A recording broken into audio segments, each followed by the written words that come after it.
ешқашан мұңайма. Уақыттың бәрібір мұңаятын жағымсызы болмайды. Бақыттың беріліп бағаласан гүлі мәңгі солмайды. Табиғат кінәсіз өзіңе сен, болады бәрі жақсы сөзіме сен. Бәрі де өтер, көңілді көтер, қыс көктемде жазда күзде қосыл бізге.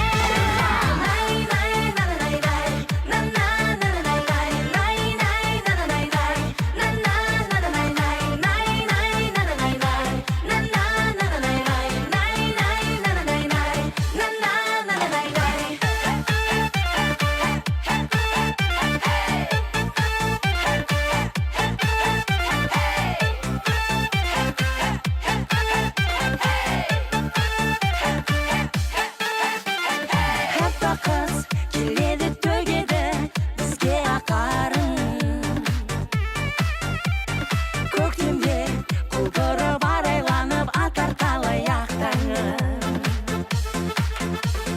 Жаз келер, өзгелер қуаныштан шырқап жүрер тәтті әнін.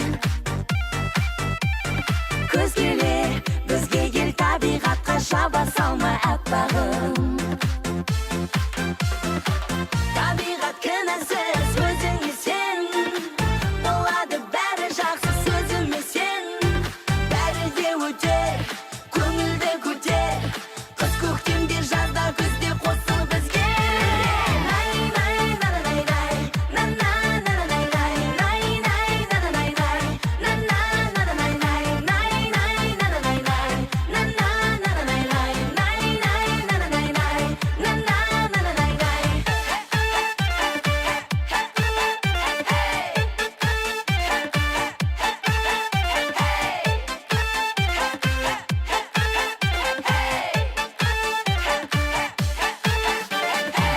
Табиғат кінәсіз өзіңе сен, болады бәрі жақсы сөзіме сен. Бәрі де өтер, көңілді көтер, қыс көктемде жазда күзде қосыл бізге.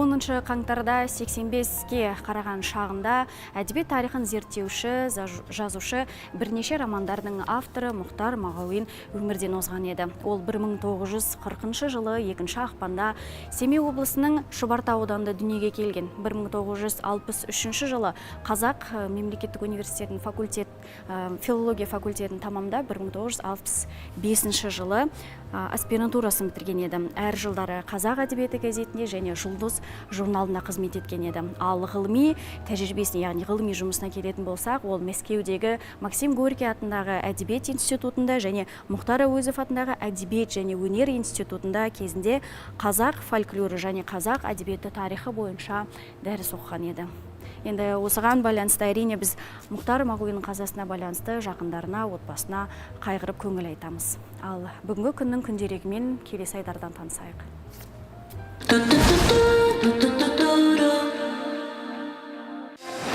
1926 жылы Қазақтың бірінші кәсіби ұлттық театры Қазақ драма театрының ашылу рәсімі өтті.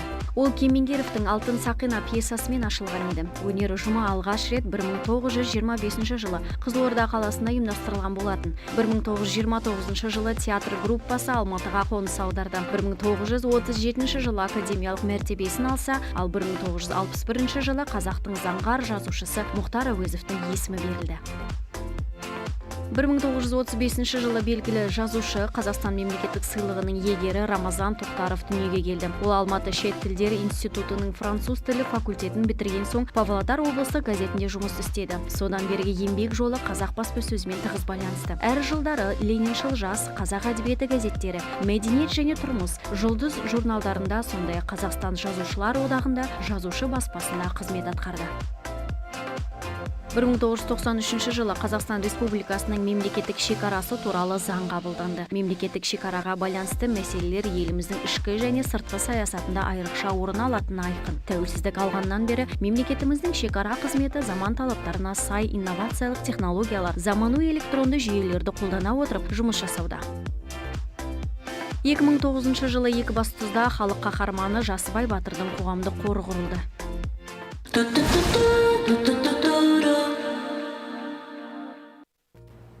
Синоптик мамандардың айтуынша бүгін және 16-сына дейін күн ашық болмайды, суық болады деген сөз. Сондықтан барынша жылы киініп жүріңіз, әлі де ерте жұқа киімдерді алуға.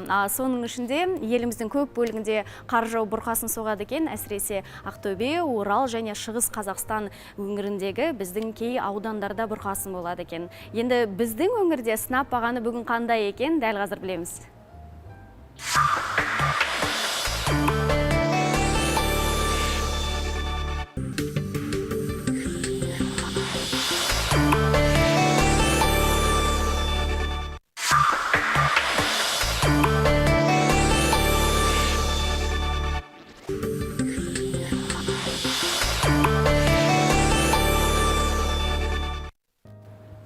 Күніңізді сергек бастағыңыз келсе, бізден кеңеске құлақ түріңіз. Күнделікті таңертең ұйқыдан ояна салысымен аш қарынға таңғы жаттығу жасаңыз. Бұны біз күнделікті айтудан шаршамаймыз, өйткені біздің көрермендерімізге жақсы осындай бір күнделікті таңертең ояна салысымен дене қимыл қозғалыстарын жасау керектігін барынша жеткізгіміз келеді. Ал кейбір жандар болады, енді қандай жаттығу жасаймын білмеймін деп, сондықтан да біз оны да алдын алған едік. Таңғы жаттығу айдар дәл қазір өздеріңізге ұсынамыз. Міндетті түрде қайталап жасаңыз, бірақ тағы бір айтатын дүние. Өздеріңіз ойлаңыздаршы, бір адамға бір тәулікте 24 сағат беріледі. 24 сағаттың бар жоғы 10-15 минуттан осы дене қимыл қозғалыстарын арнасаңыз, нұр үстіне нұр болады. Өзіңіз де уақыт өте келе бойыңыздағы, денсаулығыңыздағы өзгерістерді байқай бастайсыз. Онда ендеше дәл қазір экранға жақынырақ жайғасып, өзіңізге ыңғайлы ретте тұрып, таңғы жаттығуды жасап, сергек оянамыз. Қайырлы таң! Бүгінгі жаттығу бастайды таңғы жаттығуымызды. Ең бірінші денемізді қыздырып алайық. Ал кеттік. 1, 2, 3, 4, 5, 6, 7, 8, захлёст. 1, 8-ден жасайық. 2, 3, 4, 5, 6, 7, 8. Тіземізді 1, 2, 3, 4, 5, 6, 7, 8. Қолымен 1, 2, 3, 4, 5, 6, 7, 8. Алға қарай 1, 2, 3, 4, 5, 6, 7, 8, 9, 10. Отырамыз 1, 2, 3, 4, 5. Алға қарай қолымыз созамыз. Таңда 1. Хорошо, жақсы. Қалдық, сол қолды көтереміз.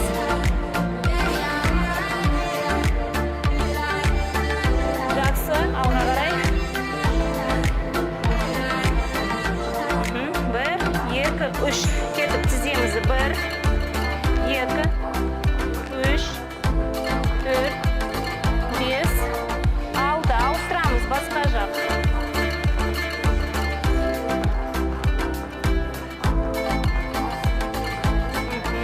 Алға қарай. 1, 2, 3, 4, 5, 6, 7, 8, 9. Ал тіземізді енді 1, 2, 3, 4, 5, 6, 7, 8, 9. Ал алға қарай. Қолымызды созамыз, аяғымызды созамыз.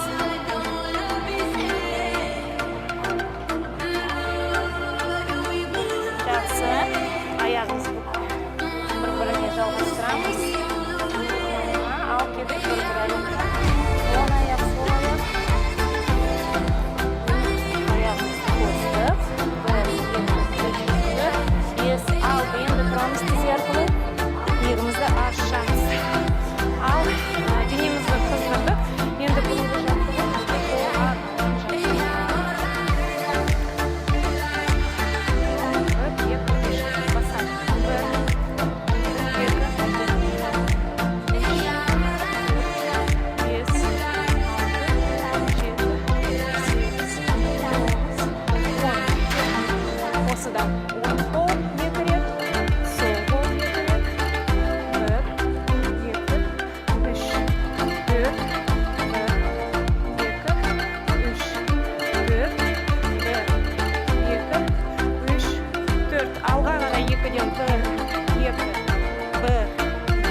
жаттығуымыз болды.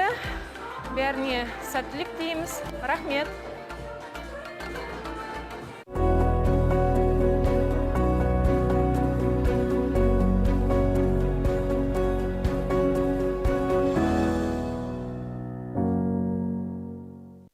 Қадірменді көрермен, тікелей эфирде Таңжара ақпаратты сазды бағдарламасы дәл қазір ыстық кесеңізге шайыңызды құйып бізді көріп отырған кез келген әр көрерменімізге таңғы астарыңыз тәтті болсын, бүгінгі күндеріңіз сәттілікке толсын деп тілейміз. Біз әрмен қарай жалғастырамыз. Ал дәл қазір енді таңғы жаттығу жасағаннан кейін таңғы асқа кіріссеңіз де болады. Ал не жасасам екен деп білмей жатсаңыз, біз өздеріңізге көмекке келеміз. Ас болсын айдарында дәл қазір менің әріптесім Ақтолқын жылдам әрі тез әзірленетін дәмді салаттың жасалу жолын көрсетпек. Ендеше әдеттегідей қойын дәптер қаламдарыңызды алып түрте отырыңыз.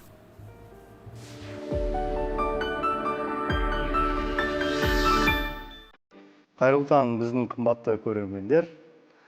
Бүгін комплекс форевер аспазы мен Еңсебаев Рүстем. Бүгінгі таңғы асымыздың жеңіл салатты дайындалу жолын көрсетіп өтейін сіздерге. Калифорния перец, черри помидоры, лимон, цветная капуста вареная және брокколи. Артан фасоль консервированный. Бірінші Калифорния перецті кубикпен кесіп өтеміз.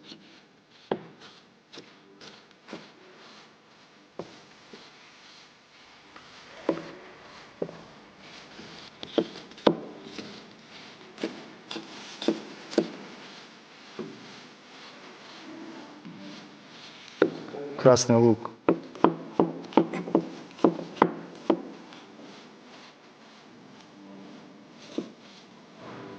Жаңа қайнаған цветная капустамызды бөлшектеп аламыз. Брокколи. Брокколиді 3 минуттан артық қайнатпайсыздар. Цветная капуста тоже самое 4 минут жетіп жатыр.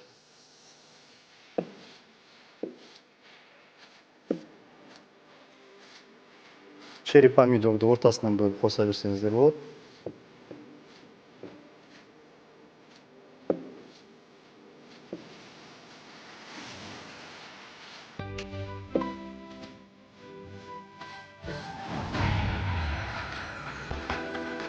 Осы туралған заттарымызды бір ыдысқа салып,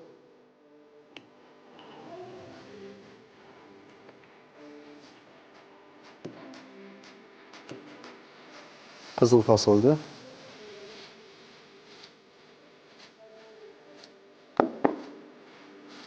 артынан лимонный сок қоссаңыздар болады.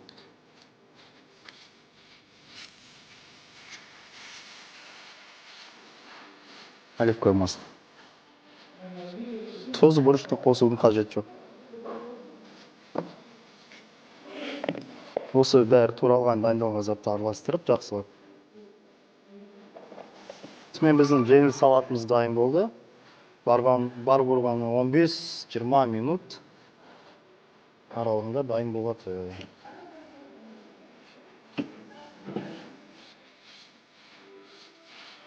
Осымен біздің салатымыз дайын болды. Ас болсын.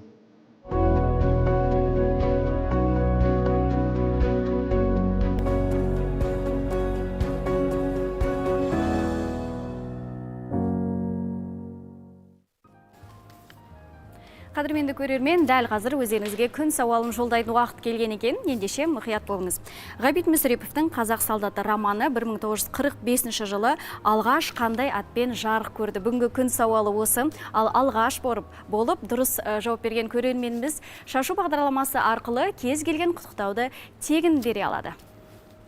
Байланыс нөміріңізді естеріңізге сала кетейік. 40-17-57, қала коды 872-82. Өздеріңізден қоңырау келгенге дейін кезектегі бейнебаянды бірге тыңдайық.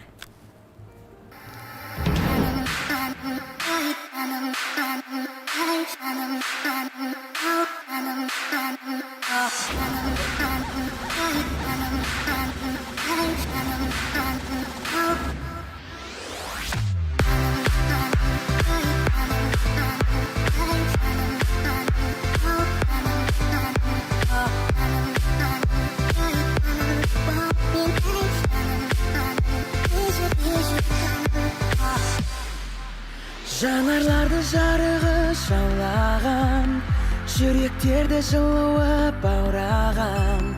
Жаңа жылмен түрленіп айнала, шаттық сыйлайды әппақ қар саулаған.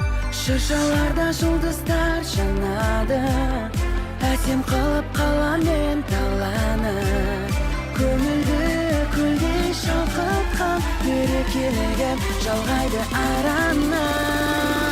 Жаңа жыл, жаңа жыл, жаңа жыл, қаһарға оранып даламыз. Жаңа жыл, жаңа жыл, жаңа жыл, жаңа бақыт әнін саламыз.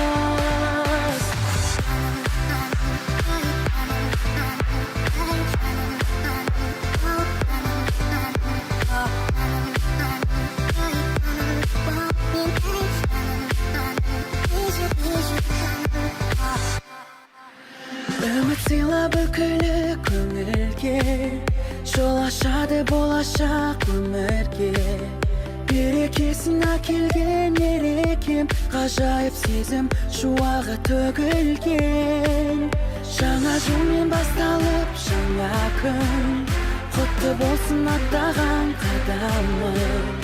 Алаулап атып ақтаңдар, сөнбесін мәңгі жүректің алауы. Жаңа жыл, жаңа жыл, жаңа жыл, қаһарға оранып даламыз.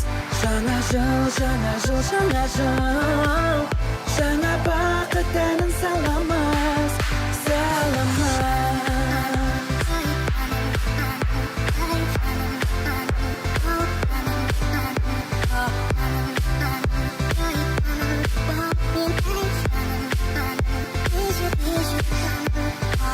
Шыршаларда жұлдыздар жанады, жанады, әсем қылып қаламен даланы. Көңілді көлдей шалқытқан, мерекелік ән жалғайды араны.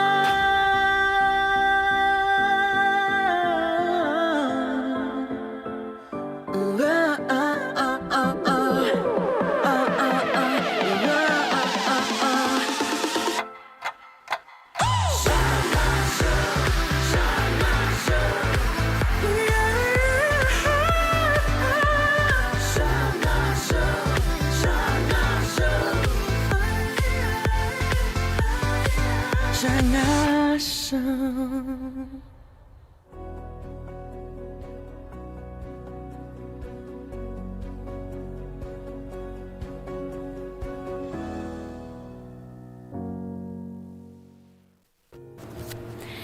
Қадірменді көрермен, біз әрмен қарай жалғастырамыз. Дәл қазір тікелей эфирде Таңжарық бағдарламасы. Енді айта кететін маңызды бір дүние бар. Енді айтпас бұрын дәл қазір қоңырауды қабылдасақ. Тікелей эфирге хабарласқан көрерменіміз бар екен. Сіз байланыстасыз, қайырлы таң, эфирдесіз, тыңдап тұрмыз. Қайырлы таң, естіліп тұрма? Ассалаумағалейкум, құрметті телекөрермендер, Бейсалы Әлғұлсари. Денсаулығыңыз, көңіл күйіңіз қалай? Қал жағдай, көңіл күй, денсаулық, ауа райы 107-де 2. Ай, бәрекелді, әрдайым сондай болсын. Әмин, өздеріңізге соны тілейміз. Енді сұраққа келетін болсақ, бұл сұрақтың жауабын менің 5 жасар немерем де біледі. Бұл романның алғашқы атауы Қазақ батыры. Керемет, Қазақ батыры сіздің нұсқаңыз, дұрыс қой? Мен нұсқам солай. Рахмет хабарласқаныңызға, күніңіз жақсылыққа толсын. Әмин, өздеріңізге соны тілейміз. Қадірменді көре әлі уақыт бар, сондықтан хабарласыңыздар. Мүмкін бүгінгі күн сауалына сіздің жауабыңыз өзгеше шығар. Сондықтан біз өздеріңізден қоңырау күтеміз, ал әрмен қарай дәл қазір жалғастырамыз. Бүгін Дінмұхамед Қонаевтың туған күні. Әрине енді қазақтың басына біткен осындай дара тұлғаны айтулы күнде еске алмай кетпеске болмайды. Сондықтан әрине ол қазақ үшін еңселі еңбек етіп, өзінің артынан өшпес із қалдырған Димаш атамызға деген құрмет жыл санап сейілер емес әрине. Енді осы ретте дәл қазір хабарласқан тағы бір көрерменіміз бар екен, байланысқа қоссақ. Қайырлы таң, эфирдесіз. Тыңдап тұрмыз сізді. Алло, ассалаумағалейкум. Қалыңыз қалай аға? Жақсы, өздеріңіз қалайсыздар? Жақсы, рахмет. Көңіл күйіңіз жақсы ма? Жақсы ғой, Дүйсел ағамыздың көңіл күйіндей ғой. 107-де 2 дейсіз ғой. Иә, Дүйсел ағамыздың жауабы дұрыс, Қазақ батыры. Келісемін дейсіз ғой, иә? Қазақ батыр повесін жазған ғой, сенің романға айналды қазақ солдаты болып. Рахмет, жауабыңызды қабыл алдым. Алғыс білдіреміз хабарласқаныңызға. Рахмет, Мойынқұмнан Бекмұрат қой. Мойынқұмға сәлем жолдаймыз. Рахмет. Сау болыңыз. Біз әрмен қарай жалғастырайық. Қадірменді көрермен, әлі де хабарласыңыздар. Эфир 9-ға дейін жалғаспақ. 4017 57 872 82 біздің байланыс нөміріміз осы. Ал дәл қазір бір тарих айдарына кезек берсек. Жалпы қыз келіншектердің тұрмысын жеңілдеткен кір жуғыш машинаның шыққан тарихы. Жалпы қай елде, қай жылдары пайда болған екен? Сіздерге осы қызық па? Негізі бір ғаламтор беттеріндегі деректерге қарасақ, ең алғашқы үлгісі 17-18 ғасырда пайда болған екен. Енді толығырақ дәл қазір білеміз. Экранға жақынырақ жайғасыңыздар. Кір жуғыш машинаның алғашқы үлгілері адам күшін қажет ететін қарапайым құрылғылардан бастау алды. Алғашында адамдар бөшкенің түбін тесіп, оны томарға орнатқан. Бөшке ішіндегі ағашқа ұзын арқан немесе таяқ байлап, оған есектерді жеккен. Бұл алғашқы кір жуғыш машинаның қарапайым нұсқасы еді. 19 ғасырдың ортасына қарай ағылшын өнертапқышы Мур ауыр күшті қажет етпейтін жаңа құрылғы ойлап тапты. Оның машинасы қозғалыс үшін доғал ағаштағы ауыр шарлардың шайқалуынан алынады. Алайда бұл құрылғы халық арасында кең таралмады. Сол уақытта Джеймс Кинг есімді өнертапқыш ерекше құрылғы жасап шығарды. Оның ойлап тапқан машинасы сұранысқа ие болып, бүкіл әлемге таралды. Бұл құрылғыға ыстық су мен жуғыш зат қосып, кірді оңай жууға болатын. Қазіргі кір жуғыш машиналарының негізі дәл осы Кингтің өнертабысына сүйеніп жасалған.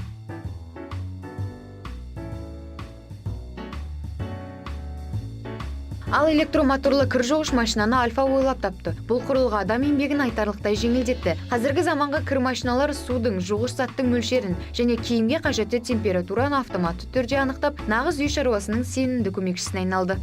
Ақтолқын Асқарқызы, Айдана Әсет, арнайы таңжарық бағдарламасы үшін.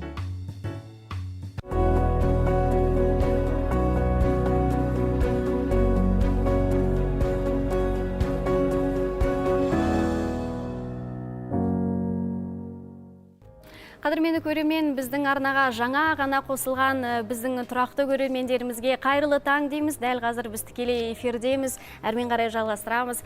Қазір біздің қонақжай студиямызға келіп жайғасқан алғашқы меймандарымыз бар екен. Өздеріңізге таныстыра кетейін. Гүлшат Сарқытқалиқызы және Әсем Қожахметова екеуі бірдей кәсіби білікті, жоғары деңгейдегі мамандығы бар, массаж мамандар деп айтайықшы. Көңіл-күйлеріңіз қалай? Қайырлы таң, қазақ елі. Көңіл-күй өте тамаша. Бүгінгі таңда сіздермен бірге атырып жатырмыз. Рахмет. Әсем ханым, өзіңізде көңіл-күй жақсы ма? Көңіл-күй өте керемет. Қайырлы таң, Жетісу телеарнасының көрермендері және таңжарық бағдарламасына рахмет айтамыз, ұжымына бізді істеп қонаққа шақырғандарыңызға. Келгендеріңізге алғыс білдіреміз. Енді көрермендерге түсіндіре кетейік, қандай мақсатпен сіздерді шақырдық? Негізі өздеріңіз енді массаж маманы, бұл ретте емдік массаж түрлері, түрлі мысалға ауру сырқаты бар жандар өздеріңізге келеді, ем қабылдайды. Осы ретте қандай емдік массаж түрлері бар, соны ашып айтайық бастапқыда. Бізде емдік массаждың барлық түрі, яғни үлкендерге арналған массаж. Қазіргі таңда өте көп, мысалы, отырып жұмыс істейтін адамдар көп, қимыл қозғалыс аз, дұрыс тамақтанбау, суды дұрыс ішпеу, осының барлығы түрлі-түрлі ауруларға алып келеді. Соның ішінде жаңағы остеохондрозымыз бар, грыжа бар белде, түрлі-түрлі жаңағы застой, бізде айтып атамыз, лимфаның тұрып қалуы деп, ол ет пен терінің ортасында жүретін сұйықтық, ол организмнен сыртқа шығу керек нәрсе ғой негізі. Бізде қимыл қозғалыс аз болғандықтан жаңағы суымыз дұрыс ішілмегендіктен ол сыртқа дұрыс шықпай жатқаннан кейін денеде застой, былайша айтқанда у болып жиналады ғой. Сол ауруға тудырып алып келеді. Мысалы, көп отырасыздар, сіздерге де мысалы көп қозғалыс отыратын, мысалы, мектепте жұмыс істейтін мұғалімдеріміз бар, компьютердің алдында отыратын, офиста қызмет ететін адамдар бар.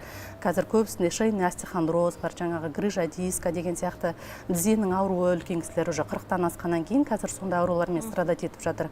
Соларға арналған біздің барлық массаж түрлеріміз бар. Жалғастыра кетсеңіз өзіңіз. Және де қазір адамдар өте көп күйзелісте жүреді, стрессте жүреді, және сол нерв жүйелері тыныш емес, сол нерв жүйелерін тыныштандыратын сондай емдер жүргіземіз біз, нүктелерін баса отырып, өзінің арнайы емдеріміз бар. Бізде бірінші массаж жасалады, полный денеге, мысалы, толық дене массажын жасаймыз ғой. Сол кезде барлық нерв клеткалары тыныштанады. Сол кезде қазіргі таңда ұйқысыздық көп, адамда дұрыс ұйықтай алмау деген сияқты проблемалар бар. Солардың бәрі дене тыныштанғаннан кейін сол проблемалардан арыламыз. қазіргі таңда біз міне өзімізбен бірге алып келіп отырмыз. Бамбук банкасы, стоунотерапия, тастарымыз. Әрқайсысына жеке-жеке тоқтала кетейік. Мысалға, мынау бамбуктан жасалған ба, мен түсінген бойынша? Бұрынғы Бұл заманда қалай жасалады? Бұл міне бізде массаж жасағаннан кейін барлық дене клеткалары босайды ғой. Сол массаждан кейін жасалатын емдік процедуралар бұлар. Мысалы 5 күндік бізде емдік массаж курстары 5 күннен басталады ғой. 5 күн алған кезде, мысалы бірінші күні банка қойылса, мысалы келген клиентіміздің жағдайына қараймыз. Бірінші банка қою керек па, жоқ тас қою керек па, бізде от массажы бар. Және де мынандай нелер магнитный банка деп айтылады бұлар. Нерв жүйесін тыныштандыратын неврологический ауруларға өте жақсы. Бұл қанша жастағы кісілерде қабылдауға болады? Қанша жастан бастап дейікші? Қазір 25-20 жастан бастап тіпті қолдана береміз. Яғни басы жиі ауыратын. Негізі өзіңізге келер алдын бұрын, мысалға, осындай процедуралар бар, емдік. Бірақ оны қабылдамас бұрын міндетті түрде дәрігердің нұсқаулығы болу керек, дұрыс қой? Біз еще келген кезде міндетті түрде ол кісілерден сұраймыз, қосымша қандай аурулары бар, не мазалап жүр, қай жерінде именно проблема болып тұр, сол бойынша жұмыс жасайтын боламыз. Өйткені кейбір процедуралар давлениесі жоғары, қан қысым жоғары адамдарға қолдануға болмайды. Мысалы, қатты ыстуға деген сияқты, или қаттана қысым келтіріп массаж жасауға келмейтін адамдар бар.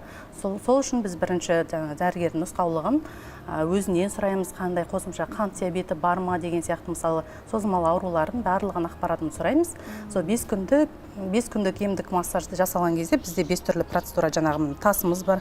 Бұлар да жай тас емес, минералдардан жасалған базальтный камни деп айтады, стоунотерапия деп айтады.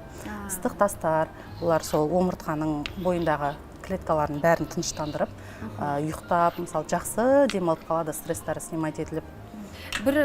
Яғни бір ем, бір процедура түрі 5 сеансқа созылады. Дұрыс па? Аз дегенде ма ол? Аз дегенде. Жоқ, аз дегенде 5-еу, 7-еуге де 10-ға да жалғастырса болады. Оның жағдайына байланысты, келген клиентіміздің пациентіміз. Яғни алдын ала өзінің дәрігер нұсқаулығын алып келеді, қосымша сіз әлі сөйлесіп, қандай аурулары бар, созылмалы, соның барлығын анықтап, сол кісіге пайдалы болатындай, шипалы болатындай осындай ем түрін жасайсыздар, Негізі бағасы қаншадан? Әр түрлі ма? Бардың бағасы бір ма? Әр түрлі болады. Мысалға, мынау бамбуктан жасалған, бұл банка сияқты қойылады ғой, арқаға, бұрында да стеклянный банкалар болушы еді ғой, апаларымыз бізге қоятын, сосын горчичниктар бар ғой. Соны біліп сұрап тұрмыз ғой. Қазіргі соның современный түрі ғой, осы бамбуктан жасалған банкалар. Және де бұл ағаштан жасалғаны, бұл бойында қызуды ұзақ ұстап тұрады. Қызуды ұзақ ұстайды. Ол ет пен терінің арасындағы суықты алады. Бұның бағасы қанша дедіңіз? Біз мысалы массаж алатын болса, толық дене массажы 1,5 сағат жасалады. Оның ішіне жаңағы бет массажы мен бүкіл дене массажы кіреді. 1,5 сағат, соның бағасы 10 000 теңге. Ал емдік процедуралардың барлығы сол бағаның ішіне кіреді, тегін қойылады бұлар. Массаждың ішіне кіреді. Массаждың ішіне кіреді. Ол бір процедура, бір күнгі. Егер болмаса, мысалы, мойнында проблемасы болып тұр, или болмаса, жаңағы белінде проблема болып тұрса, ол кезде арқа массажын жасаймыз, ол 1 сағат жасалады, оның бағасы 5 000 теңге. Мысалы, сол курстың ішіне 1 рет қана полный массаж алса, қалған күндері тек арқасын алса болады. Немесе кейбір адамдардың аяғында проблема болса, аяқтар ауыратын кісілер тек қана аяқ массажына келулеріне де болады. Аяқ массажы 1 сағат жасалынады, тоже жаңа қосымша емдік процедуралар жасаймыз. Біз бірінші емдік шөптерге аяғын мысалы салып, бірінші жібітіп аламыз, содан кейін барып клеткаларын оятып алғаннан кейін барып массаж, аяқтың жеке өзінің майы болады, сонымен жасалады массаж. Содан кейін барып, қай жерінде, мысалы, тізесінде ма, жоқ, табанында қазір шпоры деген көп қой, өкшесін баса алмай жататын адамдар. Соларға байланысты, мысалы, парафиніміз бар қоятын, тағы да лампыларымыз бар, балы бар, мысалы, желкесіне тұз болатын болса, бал. Сол сияқты 5 күнде 5 түрлі емдік процедураны қолданатын боламыз. Қазақтың өзінің бұрынғы сөзі бар ғой, ауру желмен кіріп, термен шығады деп. Бірінші босатып алып, сосын барып, осылардың бәрі терлетеді ғой адамды, суықтың бәрін шығарып. Егер банканы қойған кезде, мысалы, қап-қара болып қалады кейбір адамдарда, ол кезде прям суық өте жоғары болады. Негізі осы ретте, мысалға, әдетте өздеріңізге үлкен кісілер келетін шығар, Мысалға, көп қазір байқаймыз, үлкен кісілерде әдетте буын аурулары, аяқтары сырқайды, мысалға, жүру қиындау. Мысалға, сол кісілерге қандай емдік процедураны ұсынуға болады? Үлкен кісілерге? Негізі осылай буын аурулары бар, аяқ ауырады, мысалға, өте жиі кездеседі үлкен кісілерде. Суық өтіп кеткен мысалға жандар бар, қандай емнің түрін ұсынған дұрыс? Иә, қазіргі кезде артрозы бар, артриті бар, буындарында сондай аурулар өте көп келеді. Болмаса застой лимфаның жүрмей қалған прям бізде де көрінеді, өзі үлкен кісілерде болтық болып тізеде жиналып тұрады. Біздің массаж соны таратып, сосын жаңағы айтып кеткеніміздей тізеге де қойға болады. Бұны тек қана арқаға емес, банкымызды, сосын жағатын өзіміздің емдік шөптерден жасалған дәрілер бар. Соларды жағып береміз, массаждан кейін үйге де береміз сол дәріні жағуға. Сосын жаттығуларды береміз, мысалы буындарға или болмаса жаңағы холка деп айтып жатамыз ғой қазір. Үйде жаттығу орындау қажет, иә? Ол бізге көмектесу керек. Адам, кез келген адам өз емделуге барған кезде өз-өзін дайындап, мысалы сеніп бару керек.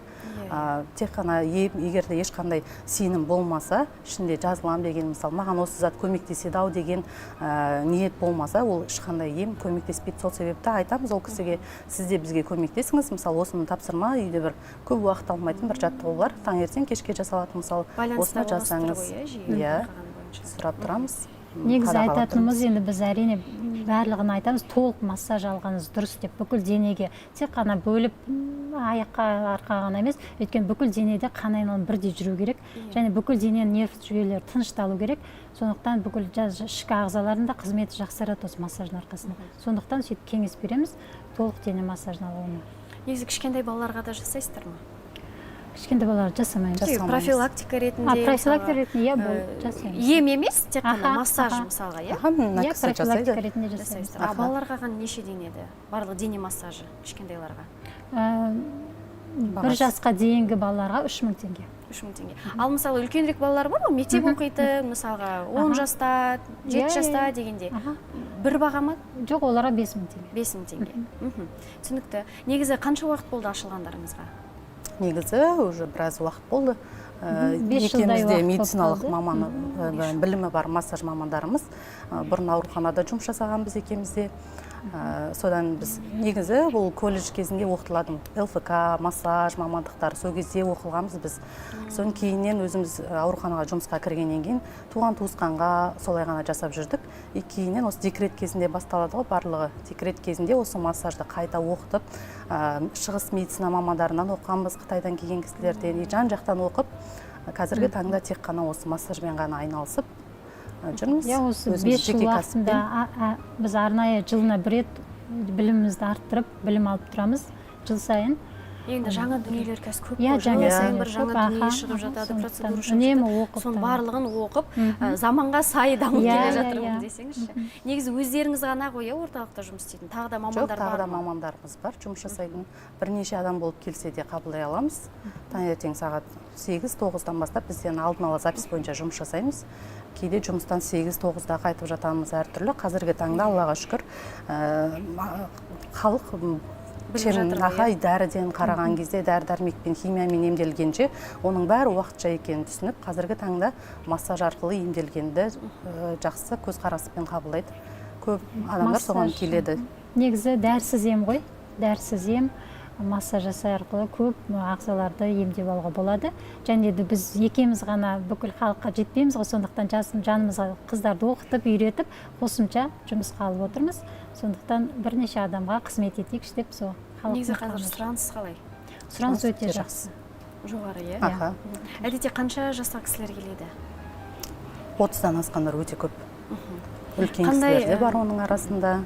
Негізі қай жері көп, мысалға, шағым айтады сіздерге? Қай жерлер, мысалға, аяғы деп жаңа айтып өттік қой? Проблема бізде шейный остеохондроз желкеде.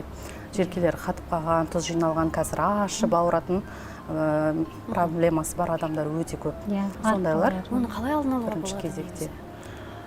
Салауатты өмір салты, жаттығу міндетті түрде, желкеге арналған, осанкаға арналған, қазір өте көп көреміз. Бүйтіп иықтарын тастап жүрген, осылай бүкіреп жүретін адамдар өте көп қой. Содан пайда болады, иә? Содан пайда болады, желкесінде нағандай холка болып жиналып тұрады ғой, май бар, тұз бар, барлығы. Осы желкеде жиналатын негізі стресстардың барлығы. Соның бәрін массаж арқылы біз таратамыз жан-жаққа. Енді бірінші массаждан кейін ауырсыну болуы мүмкін.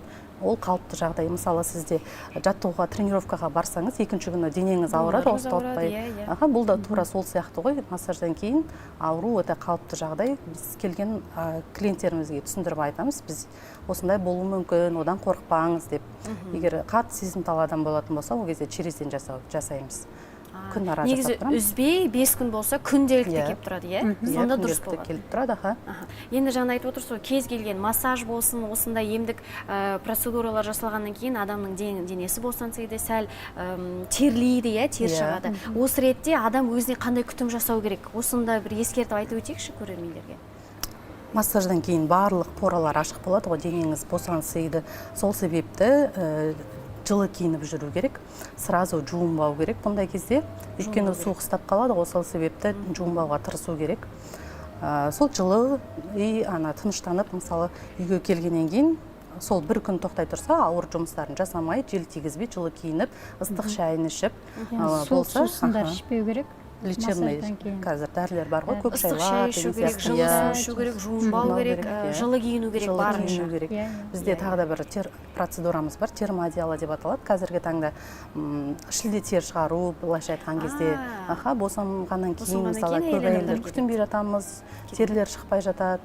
Қатып қалған терлердің бәрін сол процедура, мысалы 5 күн массаж алса, 5 күннен кейін соған жатса өте күшті процедура, ол барлық терді шығарып. Қанша мүмкіндік бар, иә? Кезінде ондай болған жоқ қой? Қолжетімді, өте сізге өзіміздің сертификаттарымызды алып келдік. Сіздерге қазір Әсем ханымдікі, менікі. Сіздерде отыратын жұмыс қой, көп сізге бізден мысалы сыйлық, осындай сыйлық сертификаттарымыз бар. Мысалы бағасы қолжетімді 4000 теңгеден басталады. 8 март болсын, мысалы қандай мереке болсын, бір-біріне сыйлаған.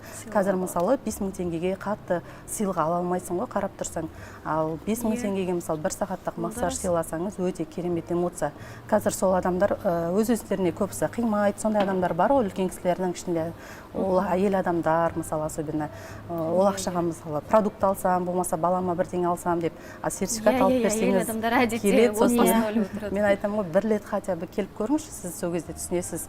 Ақшаңызды қиып, өзіңізге уақыт бөліп, денсаулығыңызды алдына алып, қолға алып. Керемет эмоция, бір жағынан ем, мысалы қандай керемет сыйлық деп ойлаймын. Керемет, жақындарыңызға, мысалы ұлы қызыңыз, ана әкеңізге, апа атаңызға, мысалы осындай емдік массажды сыйласаңыз болады. Ол кісілер әдетте бармайды. Ой, жоқ, сен өзің бара бер, мен сосын барам деп. Сондай кісілер болса, осындай сертификатты алып болды, сертификат дайын, алынды, сізге тек қана бару қажет.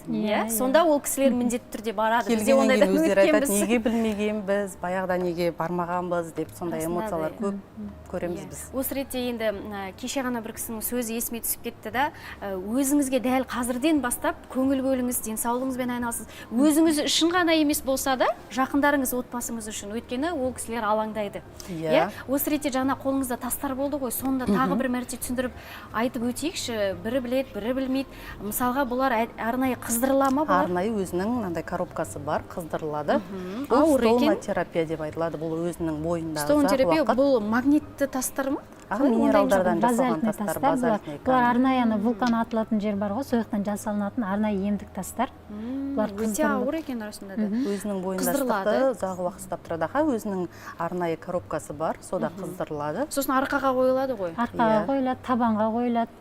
Суықты да алатын шығар. Суықты да алады, сүйектен өткен кейін суыққа дейін алады, нерв жүйесін тыныштандырып, қан айналым жүргізіп, бұлшықеттерді босатады. Негізі аурудың барлығы қан айналым дұрыс болмағаннан басталады ғой. Расында өте жақсы екен. Енді дәл қазір өздеріңізге сұрақ қоямын деп хабарласқан көрермен бар екен. Байланысқа қоса, қайырлы таң, эфирдесіз, тыңдап тұрмыз сізді.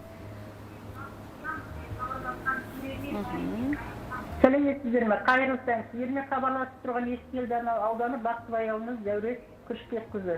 Зәуреш ханым, қайырлы таң. Мен мына кісіге сұрақ қойын деймін. Мен после операция, бел операция жасаған. Темір қойды, металл конструкция. Соған массаж жасаймын екен, және адрестерін білейін деп едім. Операция жасаған неше уақыт болды? Беліңізге ғой, иә? Беліме, иә. Беліме операция жасалған, темір қойылған екен. Байланыстан үзілмеңіз, иә? Бір болды жасағанына, аяғымды баса алмай жүрмін. Аяғымды әлі баса алмай жүрім дейді. 1,5 жыл ма, ай ма? 1 жыл 6 ай болды. 1,5 жылдай болған екен. Қандай массаж түрін ұсынар едіңіз, болады ма жалпы? 1,5 жыл өтсе, жасауға болады.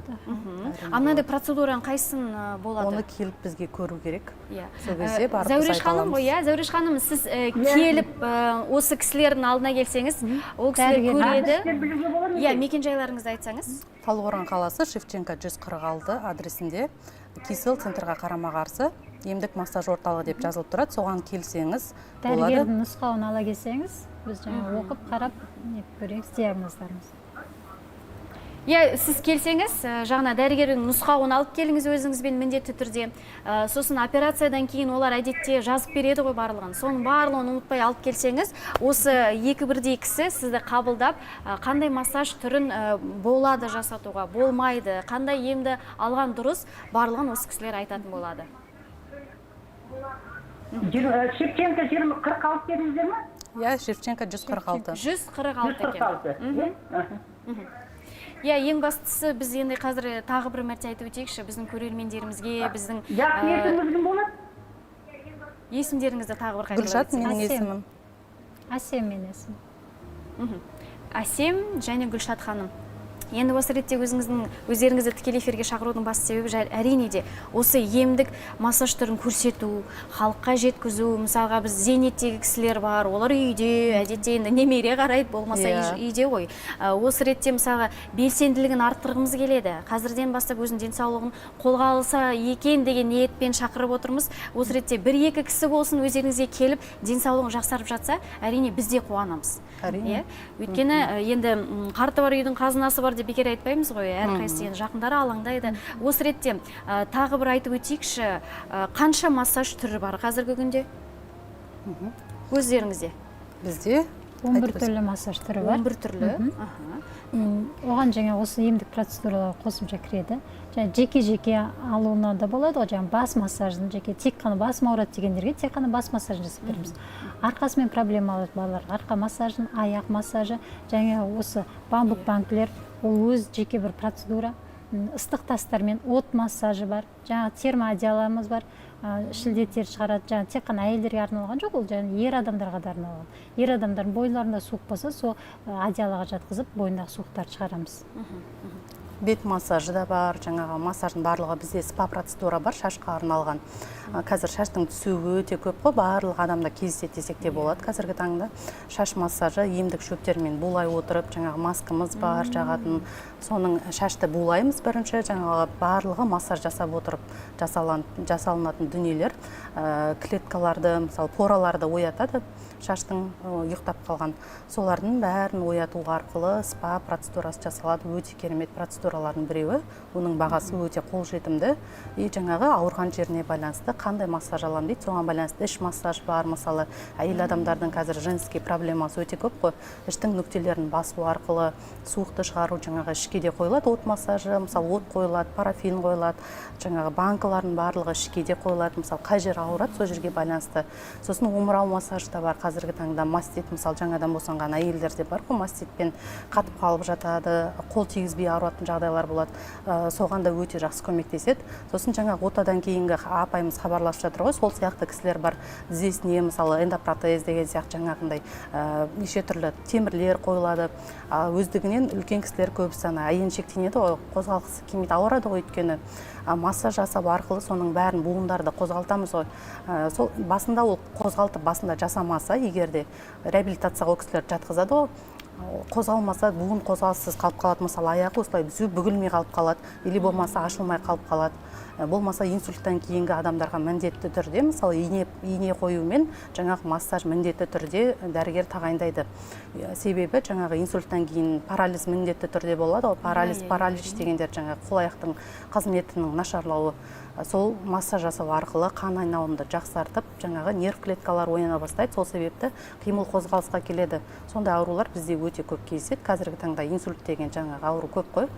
Көп естіп атасы, соның да өзінің түрлерге бөлінеді, әрине. Соған байланысты қазір қан айналымын дұрыстап массажға келсе, жаңағы ауырып еміз дегенше ауырмаудың жолын ізде деп айтады ғой.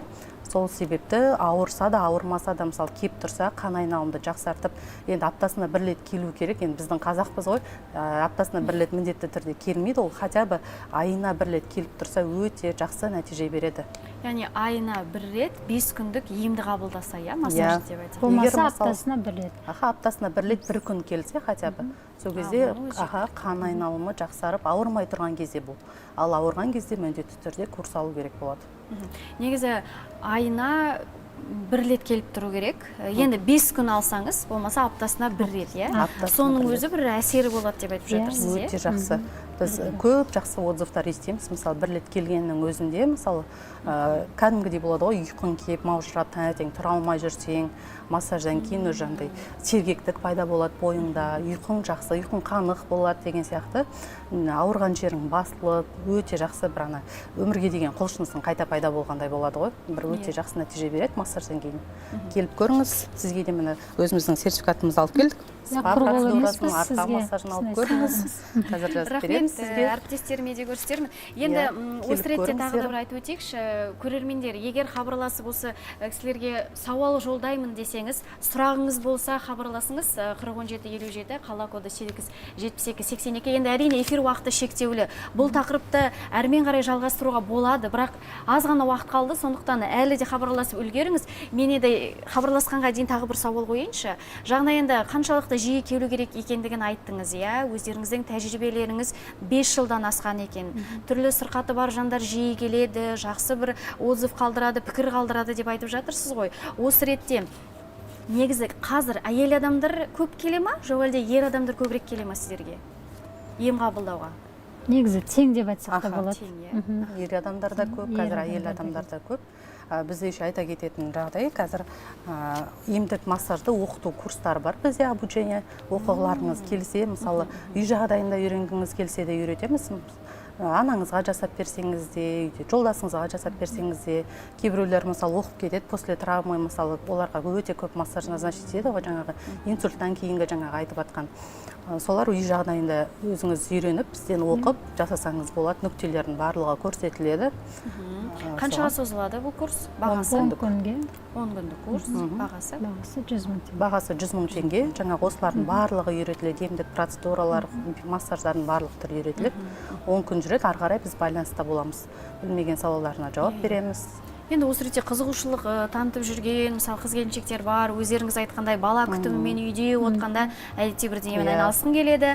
Енді массажың түр-түрін үйренгім келеді, бірақ қайда барсам екен, кім үйретеді деп ойланып жүрген біздің Талдықорғанның тұрғындары болмаса, енді шет-шет жақтан келетіндер көп қой. Мысалға осы екі кісіге келсеңіз, барлық толыққанды үйретеді.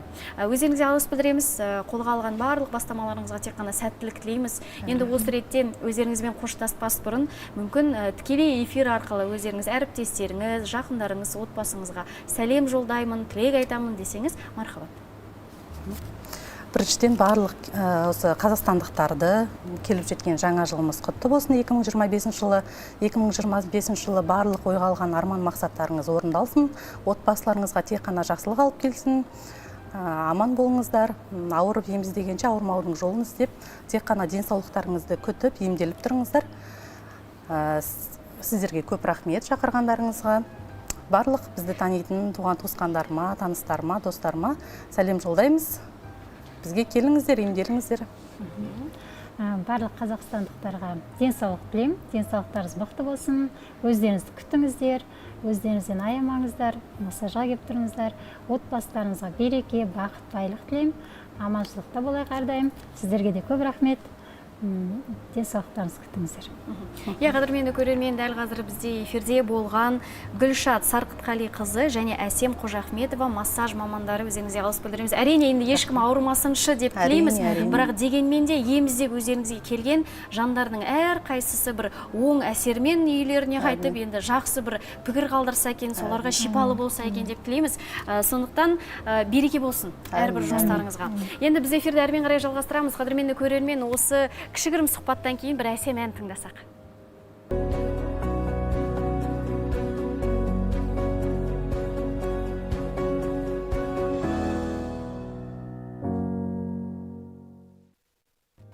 Денсаулық тақырыбын әрмен қарай жалғастырайық. Я, жаңа массажың түр-түрі жайлы айтып өттік. Енді керек десеңіз, әрине келіңіздер, емделіңіздер, ауруды алдын алу керек дегенде, я.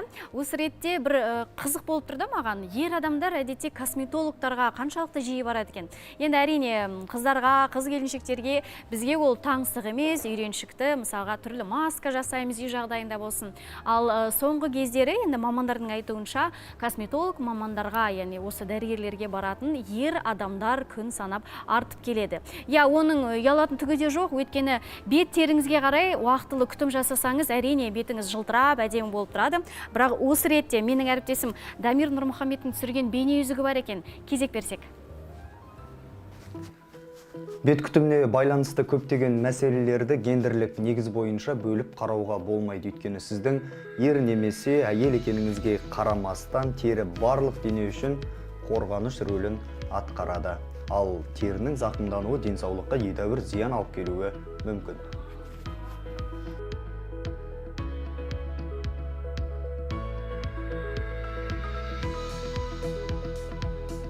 Жынысқа қарамастан өз-өзіне күтім жасау маңызды. Оны қазір тек әйелдер ғана емес, ер адамдарда түсініп келеді. Я, сымбатты келбет кімді де болса қызықтыратыны рас. Ер адамдардың терісі өзіндік ерекшеліктерге ие. Әдетте ол әлдеқайда тығыз және қалың болып келеді. Әрі бұл оны механикалық әсерлерге айтарлықтай төзімдете түседі. Дегенмен ол да тері майының көп мөлшерде бөлінуіне бейім болады. Бұл терінің шамадан тыс майлануына және безеулік, бөртпе мен беттің жылтыры секілді түйткілдердің пайда болуына әкеліп соқтыруы мүмкін. Бұндай жағдайда мамандар қандай кеңес береді? Ер адамдардың бет терісі өте қалың болып келеді. Көбінесе сол себепті мысалы ер адамдар процедураларды жасауға не болмаса крем жағуға көбінесе ерінеді. Сол үшін өте күрделі болмау керек деп ойлаймын. Ең бірінші тазарту керек. Күніне 2 уақыт, ертеңгісін және кешкісін. Жаңа омывашка дейді, соларды қолдану керек. Екінші ылғалдандыру керек. Яғни жатарда міндетті түрде крем жағу керек. Ылғалдандыратын. И үшіншісі ол міндетті түрде қорғаныс, то есть защита дейді, жаңағы күндіз SPF крем жағу керек. Осы үшеуін күнделікті орындайтын болса, бет терісі жаңағы зақымданудан, картеюден өте жақсы жаңағы сақталады. Ер адамдар үшін кір сабын туралы ұмытатын кез жетті. Өйткені оны күтімге арналған құрал ретінде пайдалану жағымсыз салдарға әкелуі мүмкін. Оның құрамында терінің табиғи тосқауылын бұза алатын агрессивті химиялық құрауыштар бар. Орнын тазартқыш арнайы гельдермен алмастырған жөн. Терінің қажеттіліктері ескеріліп әзірленген, әрі тиімді тазартуды қамтамасыз етеді. Белсенді компоненттері терідегі ұсақ тесіктерге еніп кетеді де, терінің артық майлылығы мен күні бойына жиналған кірді кетіреді. Ер адамдардың ең жиі жасайтын қателіктері ол беттерін кір сабынмен жуу, одан кейін жаңағы бас жуған кезде шампуньмен жаңағы толық басын жуады, сол шампуньмен бетін, сол шампуньмен денесін жуып шығады. Олай болмайды. Ол әр адамның бет терісіне байланысты, кейбіреуіне бір процедура жеткілікті болады, кейбіреуіне курса мысалы 2-3 процедураға дейін болады. Адамның жас ерекшелігі және бет терісінің майлы, құрғақ болуына байланысты. Теріге күтім жасай отырып, ер адамдар автоматты түрде өздерінің өмір салтында бақылайды. Дұрыс тамақтану, теріні ылғалдандыру мен күннің көзінен қорғау бұл әдемі терінің ғана емес, сондай-ақ жалпы денсаулықтың кепілі бола алады. Дамир Нұрмұхамед, Бауыржан Сатыбалды, Таң жарық бағдарламасы.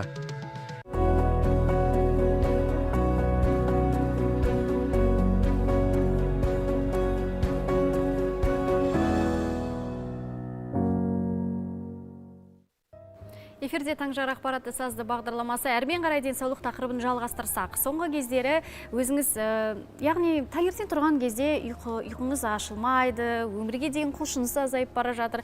Буын аурулары оның барлығына себеп әрине жаңа мамандар айтқандай қимыл қозғалыстың, яғни дене жаттығуларын өте аз жасау, яғни жұмыс барысы, яғни жалпы өмір салты да әсер етпей қоймайды. Осы ретте әрине ең маңыздысы дәрумендерді қабылдау. Мысалға міндетті түрде әрине мынандай мысалға дүкендерде сатылатын осындай құтыдағы дәрумен емес, қарапайым міне үстелде тұрған банан бар, алма, алмұрт, оның барлығы толған дәрумен, күнделікті тұрақты яғни өзіңіздің рационыңызға осындай жеміс жидектерді енгізсеңіз, нұр үстіне нұр болады, өзіңіздің денсаулығыңызда өзгерістер байқайсыз. Әрине, оның барлығы бірден әсер етпейді, біртіндеп өзіңіздің ағзаңызға оң әсерін тигізе бастайды. Жақсысы, тіптен қазір кез келген дүкенге барсаңыз, жыл 12 ай осындай жеміс жидектер дүкенде самсап тұр. Сондықтан алып, бір тілімін болсын, жеуді әдетке айналдырыңыз. Жалпы қыс мезгілінде адам ағзасына қандай дәрумендер қажет, оның пайдасы қандай, дәл қазір экранға зер салыңыз, толығырақ білетін боламыз. Адам ағзасы ерекше күтім қор қажет ететін бір кезең осы қыс мезгілі. Шықырлаған саршұнақ аязбен суық иммунитетті әлсіретіп жіберетіні анық. Сол үшін осы кезде табиғи дәрумендерді жиі қабылдап тұрғаныңыз артық етпейді. Күн сәулесінің жетіспеушілігі, қозғалыстың аздығы түрлі вирустарды жұқтырып ауруға душар қылады екен. Бұл ретте дәрігер маман бірнеше жеміс түрін қолдану қажеттігін айтып отыр. Лимон, ол жаңағы аскорбин қышқылына өте бай. Оны лимонды бір ерекшелігі бар. Оны көп сақталу үшін сатушылар жаңағы күкірттің буына булайды. Сонда ол өзінің формасын сақтайды және көп уақытқа шейін бұзылмайды. Оны тағамға қолданардың алдында міндетті түрде ыстық суға салып біраз ұстау керек. Қатты қайнап жатқан. Сол кезде күкірт қышқылының жаңағы буы кетеді, зиянды болмайды ағзаға. Сонан кейін ғана барып шайға қосып немесе жай суға ғана салып аскорбин қышқылын шығарып, соны ішсе біздің тамырларымыздың бекітуіне, тамырлардың жақсы өзінің қызметін сақтауға көмегін тигізеді. Дәрігер мұздатылған немесе жаңа піскен көкөністердің де дәруменнің негізгі көзі екенін айтады. Иммунитетті күшейтетін вирустық ауруларға төтеп беретін күштілігі барын түсіндірді. Ас мәзіріне күнделікті С, В витаминдерін қосып тұрсаңыз пайдасы көлгөсір. Бұл дәрумендер әсіресе апельсинде көптеп кездеседі. С витаминіне, фолий қышқылына, кальцийге және магнийге бай. Қазіргідей қыс кезінде ағзаңызға дәрі-дәрмектен бұрын жеміс жидек таптырмас дәрумен. Түрі алуан болғанымен олардың шипасы мол. Мысалы, мына лимонды күнделікті тұтынсаңыз, иммундық жүйені нығайтады. Ал анар болса, суық тиюден қорғайды. Ғалымдар жидектер арасындағы қарқын шайымы деп атайтын мүкжидектің де керегі бар. Қыста оның мұздатылған түрі де қолданылады. Мүкжидектің құрамында нағыз антибиотиктер сияқты әсер ететін қышқылдар бар екен. Оның шырыны бүйрек қабынуымен күресуге, тұмаудан кейін тезірек жазылуға көмектеседі. Ал суық тиіп бас көтере алмаған кезде жібітіп әзірлеген мүкжидек дене қызуын бірден басуға жәрдемі мол. Көздің жауын алатын алуан түрлі жеміс көп. Қажетіңізге жаратып, күнделікті тұтынып сау жүріңіз. Аяужан Болатқызы, Бауыржан Сатыбалды, Таңжарық бағдарламасы.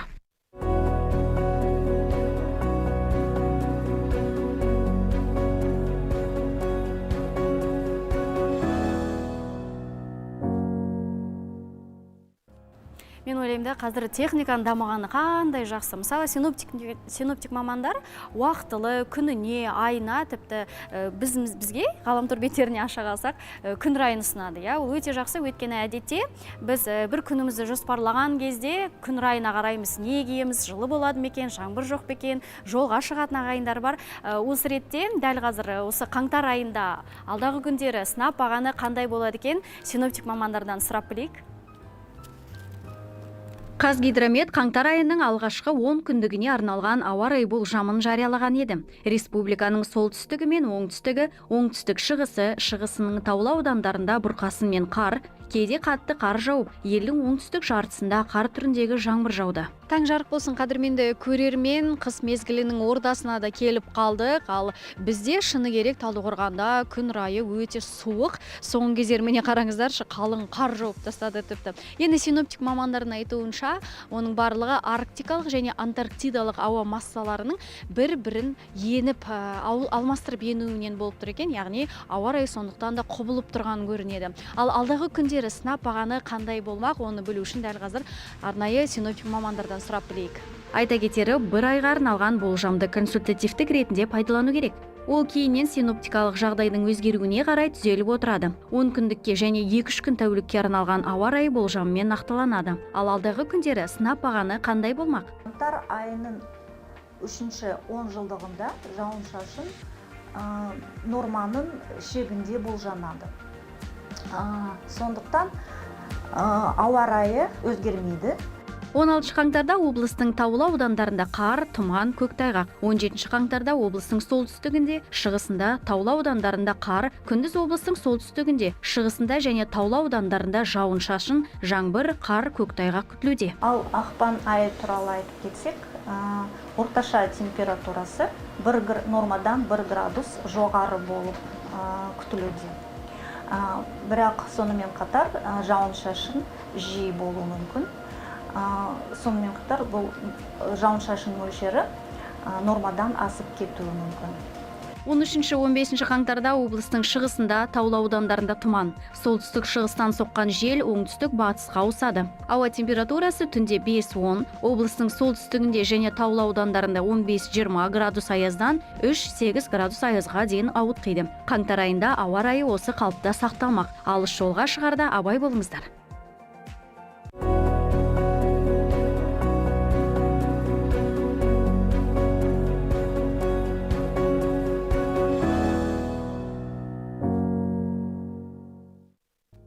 Ғабит Мүсіреповтің «Қазақ солдаты» атты романы 1945 жылы алғаш қандай атпен жарық көрді. Бүгінгі күн сауалы осы, сондықтан хабарласыңыздар. Мүмкін бүгінгі күн сауалына жауап беремін десеңіз, өздеріңізден қоңырау күтеміз, ал дұрыс және алғаш болып жауап берген көрерменімізге шашу бағдарламасы арқылы кез келген құттықтауын тегін жолдай алады. Осы мүмкіндікті өткізіп алмаңыз. Өздеріңізге байланысты нөмірімізді қайтала кетейік. 401757, қала коды 87282. Өздеріңізден хат, хабар күтеміз, хабарласыңыздар. Ал дәл қазір кезектегі бейнебаянды бірге тамашалайық.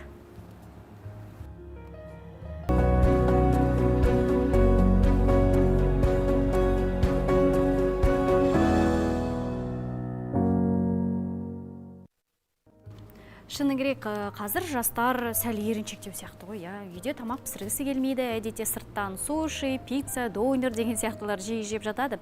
Бірақ оның ағзаға зиян екендігін біле жүріңіз. Анда-санда жесеңіз болады, бірақ тіптен кейбір жандарға қазір қарасам бір күн ара тапсырыс беретін сияқты. Оның орнына алма, алмұр жағына өзіміз айтқандай, дәрумендерге бай жеміс-жидектерді тұтынған әлде қайда дұрыс. Осы жайлы, яғни денсаулығыңызға пайдасы тисін десеңіз, дәл қазір пайдалы кеңес айдарын өткізіп алмаңыз.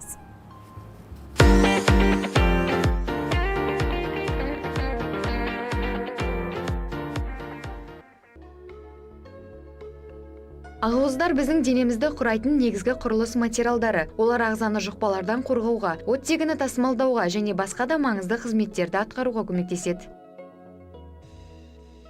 Көмірсулар энергияның басты көзі. Олар қарапайым және күрделі болып бөлінеді. Қарапайым көмірсулар көбінесе қантта, тәтті сусындар мен кондитерлік өнімдерде кездеседі. Алайда мұндай көмірсуларды шамадан тыс тұтыну денсаулыққа кері әсерін тигізуі мүмкін. Мысалы, олар тез тою сезімін берсе де, бұл ұзаққа созылмайды. Себебі организм инсулинді белсенді түрде бөліп, артық көмірсуларды майға айналдырады. Бұл семіздікке, ал семіздік өз кезегінде диабет, жүрек, ми және бауыр ауруларына әкелуі мүмкін.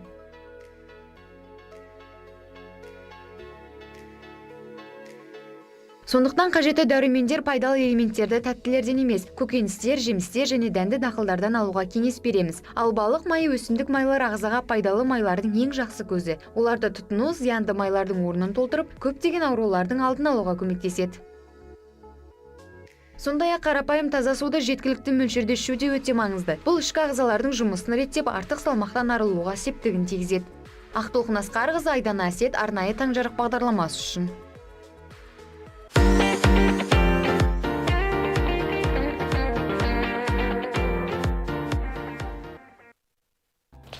Қадірменді көрермен, дәл қазір өздеріңізге қойылатын сауал көбіне мен ойлаймын отбасылы жандарға қызық болатын сияқты. Өзіңіз неке жүзігін тағасыз ба? Сізде бар ма? Жалпы осы қазақта неке жүзігі болған ба? Бүгін осы тақырыпты қозғағымыз келіп отыр. Ал менің әріптесімнің бейнезігіне зер салайық. Осы сауалдарға жауап табамыз. Қадірлі көрермен, менің дәл қазір сіздерге қойғалы отырған сұрағым тек қана отбасылы жандарға арналады.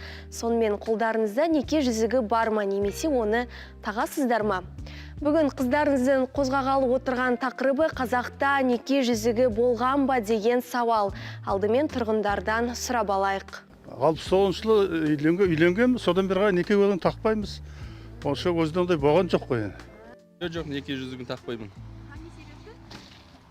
Себебі өзіме ұнамайды, ыңғайсыз жұмыс жасағанға да, И жоғалтып алам ба деп ойлаймын. Шешкен жерде. Жоқ, алып көрмедім ондай. Әйеліңізде бар ма? Әйелінде бар я тағат. Тағат, ол да таққан, мен де таққам. Тағып жүрсең күйеуі бар екен дейді. Еркекті көрсе жаңа 200 бар болса, мына кісінің әйелі бар екен дейді. Я тағам, және күйеуім де таққан қалаймын, чтобы никогда не снимал. 200 таққанда күміс тағам. 30 жылдай болды. Күміс тақсам, құқынан сақина тақсам неудобно. Соны өкінішке орай тақпаймын. Жолдасым тағады. Отбасылық өмірдің негізгі белгісін көрсететін неке жүзігі, оны әр елде әртүрлі таққан. Ал бұл бұйымның ең алғашқы түрі қандай еді? Бұдан 5000 жыл бұрын неке жүзігі деп қазіргідей алтын, күміс секілді бағалы тастардан жасалмаған. Жай ғана Ніл өзенінің бойындағы өскен қамыстан дайындалған. Неке жүзігі туралы ұғым ең бірінші рет ежелгі Грекияда пайда болған деседі ғалымдар. Ол кезде ер адамдар дәл осы жүзік арқылы өзінің қоғамдағы дәрежесін көрсеткен. Сұқ саусақтағы жүзік иесін көрсе, болашақ жар іздеп жүр деп топшылаған. Ортаңғы саусаққа тағылған жүзік ер адамның табысты екендігінің белгісі болған. Ал кішкене саусақтағы жүзік ер адамның таңдаулысы жоқ екенін және оның іздемейтінін меңзеген. Енді өзге емес, өзімізге тоқталайық. Қазақта жалпы неке жүзігін таққан ба? Мұны біз педагог мамандардан біліп көрдік. Жүрген көркем шығармалардан да, бұрынғы бейімбеттер, сәкендер, ертедегі Ілиястардың шығармаларынан да, Мұхтар Әуезовтің де шығармаларынан осы неке оқыған уақытта оған жүзік кигізеді дегенді естімедім де, оқымадым да. Жалпы қыздарға құда түсуге барған уақытта қыздарға үкі тағып кететін болған, кішкентай қыздарға. Ал енді сосын бойжеткен қыздарға сырға салып кететін болған, ол болған. Ал шариғат неке жүзігі жайлы не дейді? Ислам дінінде нақты қандай талап пен шарт белгілі, мамандар тарқатсын.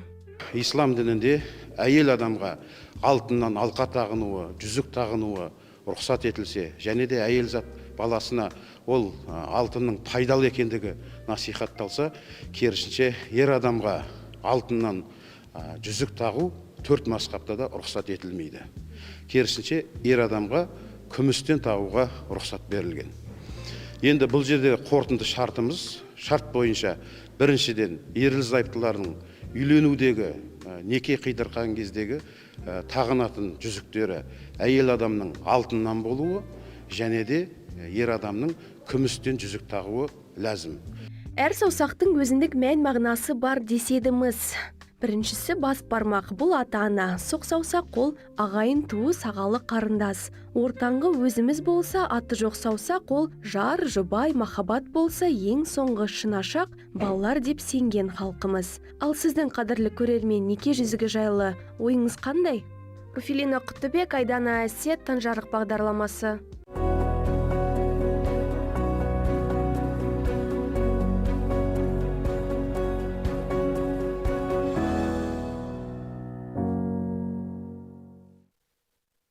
Естімеген елде көп, әлемде талай қызықтар бар. Жалпы әр ұлттың, ұлыстың өзінің салт дәстүрі бар. Осы ретте бір ерекше көңілі қызықты мерекелері де жетеді. Ал сіз оларды білесіз бе? Дәл қазір өздеріңізге кезектегі айдарды ұсынамыз, толығырақ көрейік. Жыл сайын 40 мыңдай адам қызанақ жауынның астында қалады. Дұрыс естідіңіз. Кәдімгі қызанақты айтып тұрмын. Тамыз айының соңғы сәрсенбісінде испаниялықтар қызықты фестиваль өткізеді. Ол қызанақ шайқасы.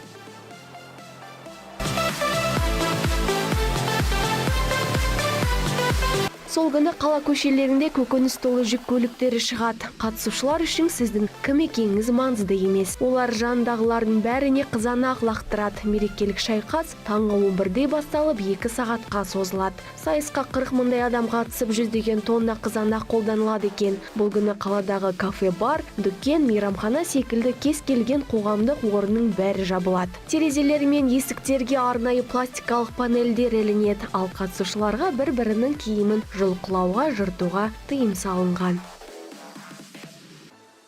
Қызанақ тұрғындарға қатты тимес үшін оны арнайы езеді екен. Ал сырты қатты апельсинмен қалай ойнауға болады? Италияның Еврей қаласының тұрғындары жыл сайын ақпан айында бостандық үшін шайқасады. Онда тек бір ғана қару – апельсин қолданылады.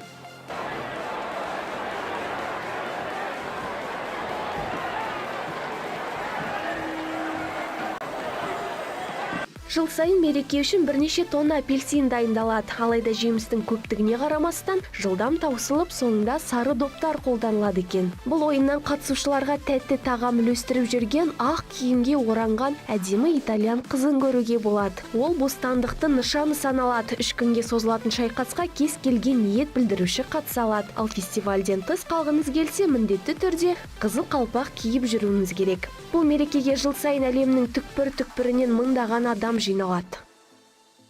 Үнділердің түрлі түсті бояу шашып тойлайтын мейрамын білмейтіндер кемде кем шығар. Холи кезінде адамдар бақыт пен жақсылық тілеп, көктемнің ең жарқын реңктерін бір-біріне шашады. Адамға қаншалықты көп бояу шашылса, оның атына сонша жақсы тілек айтылды деп есептеледі екен.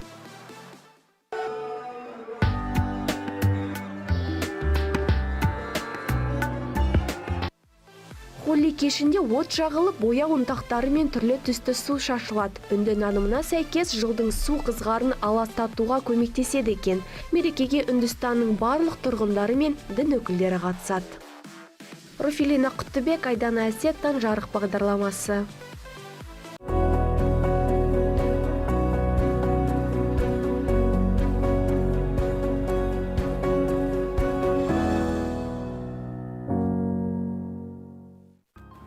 Ғабит Мүсіреповтің «Қазақ солдаты» романы 1945 жылы алғаш рет қандай атпен жарық көрді. Бүгінгі күн сауалы осы: хабарласып, белсенділік танытқан әр көрерменімізге тек қана жақсылық тілейміз, алғыс білдіреміз. Ал дұрыс жауабын алғаш болып ұсынған біздің тұрақты, сүйікті көрерменіміз Дисель ата, жеңісіңіз құтты болсын. Шашу бағдарламасына хабарласып, кез келген құттықтауыңызды тегін жолдай аласыз. Ал біз сіздермен қоштасамыз, өйткені Таңжарыққа берілген тікелей эфир уақыты осымен өз мәресіне жетті. Бізбен бірге болғандарыңызға рахмет, алғыс білдіреміз. Дүйсенбі мен жұма аралығында таңғы 7:30 бізді көруді ұмытпаңыздар. Біз өздеріңізге жақсы көңіл-күй, сергектік сыйлаймыз деп уәде береміз. Өйткені барынша сол үшін атсалысуға біздің ұжым әрдайым әзір. Жұмыс күніңіз тек қана толағай табыстарға, жақсы жаңалықтарға толсын. Әр шаңырақта жетісу телеарнасы қосулы болсын.